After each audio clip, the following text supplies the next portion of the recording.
na ang preno ng ano.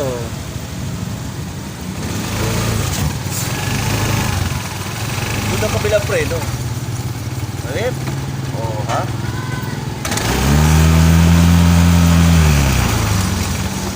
Ayos.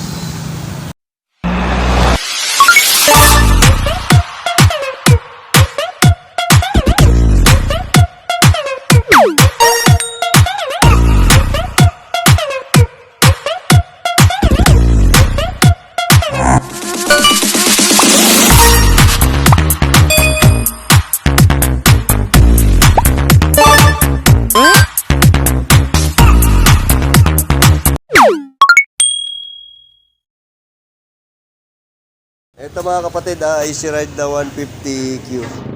Ano to, modified? Modified ang kanyang disc, oh. Panis. Bagong stand. Sumadikit. Grabe, oh. Ito ang stock natin. Para sa kaalaman ng lahat, yung mga naghahanap ng aftermarket sa ating mga Easy Ride na 150Q, 150Fi, is pwede po ang pang Raider 150. Yan, pang Raider 150 po ito, ha. Suzuki Raider 150. Papalitan natin 'yon kasi parang blade na, oh. Wala na, oh. Halos kalahati na. Nawala na yung hanggang dito dapat yung blade niyan, malaki pa. So halos nasa 1 inch na rin ang nawala. Papansinin niyo to, gaano kalaki. Ayun, kaunting kaalaman lang yun mga kapatid. Raider 150, ang swak sa atin sa aftermarket ng ating display na ng Easy Ride na 150Q or 150Fi at saka na 150P. Positive yun mga kapatid. Pangalawang beses ko na itong ikakabit sa ganitong unit. Okay, thank you. Maraming salamat. Oh, ayan mga kapatid, tingnan nyo. Yan, lapit ko yung camera dito para makita nila yung itsura ng blade. Kaso yung... Tapos ito yung ipapalit natin, oh. Tingnan nyo kung gaano kalaki ang nawala, oh. Diba? Ito po ay pang Raider 150. Positive yan, ha, Raider 150.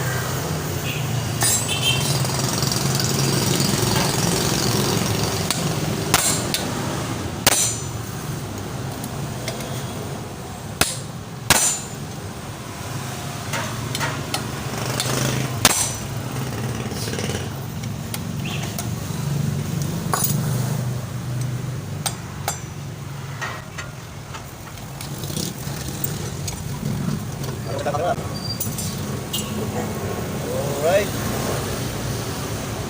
Oh, ha. Sakto ba?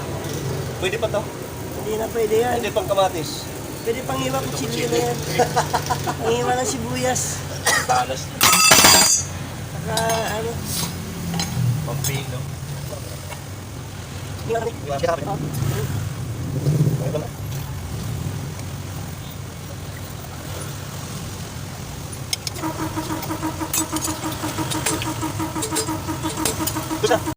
Okay, ayan, nakabit na natin mga kapatid, ah.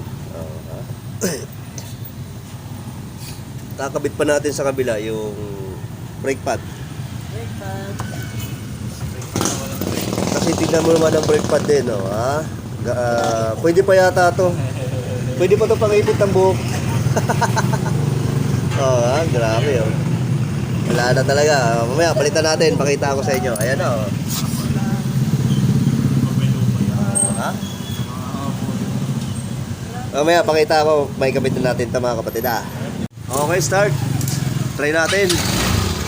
Oh, ayan na ang preno ng ano.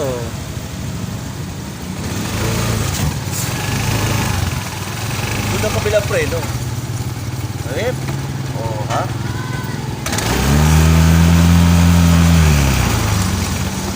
Ayos. Nga, patay mo. Ito natin ang pre-wheeling. Oh, ha? Ganda pa na ang pre-wheeling yan. Para walang sabit. Yun, tayo ay nakapag-aftermarket mga kapatid. Thank you.